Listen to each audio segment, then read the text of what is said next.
Hello friends, என்னோட பேர் Hemamalini. Welcome to Malini's dhaba.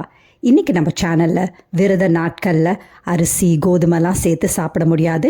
அதனால் ஒரு அருமையான டிஷ் இன்றைக்கி சவ்வரிசி உப்புமா, அப்படி இல்லைனா சவ்வரிசி கிச்சடி எப்படி செய்யலான்னு பார்க்க போகிறோம். வீட்டில் பெரியவங்க இருந்தால் அவங்க விரதம் இருக்கணும்னு நினைக்கும் போது இந்த மாதிரி நீங்கள் செஞ்சு கொடுக்கலாம். டேஸ்ட் வந்து ரொம்ப பிரமாதமாக இருக்கும். குழந்தைங்களும் விரும்பி சாப்பிடுவாங்க. லஞ்ச் பாக்ஸுக்கும் இதை கொடுக்கலாம். ட்ரை பண்ணி பாருங்கள். வீடியோவுக்கு போகிறதுக்கு முதல்ல இது வரைக்கும் நம்ம சேனலை சப்ஸ்கிரைப் பண்ணாமல் இருந்தால் மறக்காமல் சப்ஸ்கிரைப் பண்ணி வச்சுட்டு பக்கத்தில் இருக்க பெல் பட்டனையும் ப்ரெஸ் பண்ணி வச்சுக்கோங்க. அப்போ தான் நான் போடுற வீடியோஸ் உங்களுக்கு நோட்டிஃபிகேஷன் வரும். வாங்க டிலே பண்ணாமல் வீடியோவுக்கு போகலாம். அதுக்கு நான் ஒரு இரும்பு பேன் அடுப்பில் வச்சுருக்கேன். இதில் 2 குழிக்கரண்டி அளவுக்கு வறுத்த வேர்க்கடலையாக எடுத்துக்கோங்க. இதை லேசாக சூடு பண்ணிக்கோங்க.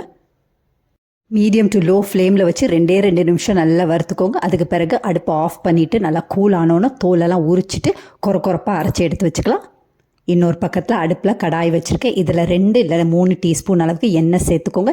எண்ணெய் நல்லா சூடானோன்னு 1/2 டீஸ்பூன் சீரகம், 1/2 டீஸ்பூன் கடுகு இதெல்லாம் நல்லா பொரிஞ்சோடனே 2 பச்சை மிளகாவும் பொடியாக நறுக்கி வச்சுருக்கேன். அதோட கொஞ்சம் சின்ன துண்டு இஞ்சியும் பொடியாக நறுக்கி வச்சுருக்கேன். அதை சேர்த்துக்கலாம். எல்லாத்தையும் சேர்த்து நல்லா வதக்கி விட்டுக்கோங்க.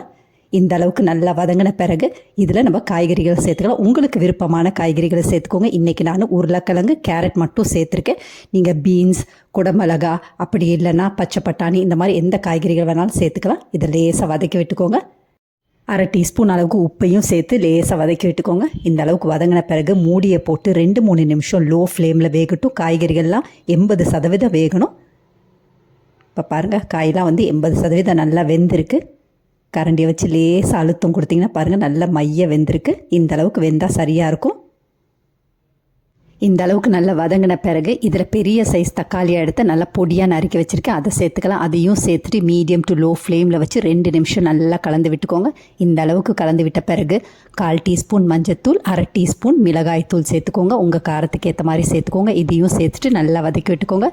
மிளகாய்த்தூளோட பச்சை மணம் போகிற வரைக்கும் நல்லா வதக்கி விட்டுக்கோங்க. இந்த உப்பு செக் பண்ணிக்கலாம். இப்போ கொஞ்சமாக உப்பு சேர்த்துக்கோங்க. உப்பையும் சேர்த்துட்டு நல்லா வதக்கி விட்டுக்கோங்க.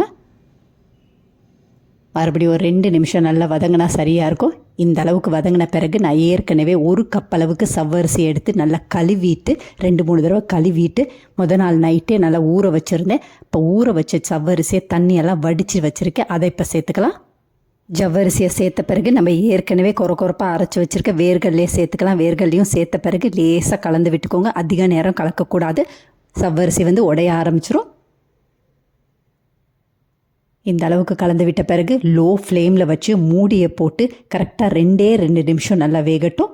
அதிக நேரம் இருக்கக்கூடாது. அதிக நேரம் இருந்துச்சுன்னா சவ்வரிசி வந்து குலைய ஆரம்பிச்சிரும். உங்களுக்கு பிசு பிசுன்னு ஒட்ட ஆரம்பிச்சிரும். அதனால் பார்த்து கவனமாக 2 நிமிஷத்தில் ஆஃப் பண்ணிடணும் அடுப்பை. பாருங்கள், நல்லா உதிரியாக சவ்வரிசி உப்புமா வந்து ரெடி ஆகிடுச்சு. கடைசியாக 1 கைப்பிடி அளவுக்கு பொடியாக நறுக்கின கொத்தமல்லி சேர்த்துக்கோங்க. அதோட 1/2 எலுமிச்சம்பழத்தோட சாறை வந்து புளிஞ்சு விட்டுக்கோங்க. இந்த மாதிரி எலுமிச்சம்பழம் சாறு புளியறனால உங்களோட சவ்வரிசி வந்து நல்லா உதிரியாக கிடைக்கும். அதோட டேஸ்ட் வந்து ரொம்ப நல்லாயிருக்கும். அதையும் சேர்த்த பிறகு நல்லா கலந்து விட்டுக்கோங்க. அவ்வளோதான், நம்மளோட அருமையான விரத நாட்களுக்கு ஏற்ற மாதிரி ரொம்ப பிரமாதமான, வீட்டில் பெரியவங்க வந்து ருசித்து சாப்பிட்ற மாதிரி ரொம்ப ஆரோக்கியமான சவ்வரிசி உப்புமா ரெடி ஆகிடுச்சு. இதை குழந்தைங்களுக்கும் நீங்கள் லஞ்ச் பாக்ஸுக்கு கொடுக்கலாம். அந்த அளவுக்கு டேஸ்ட்டும் பிரமாதமாக இருக்கும். ட்ரை பண்ணி பாருங்கள்.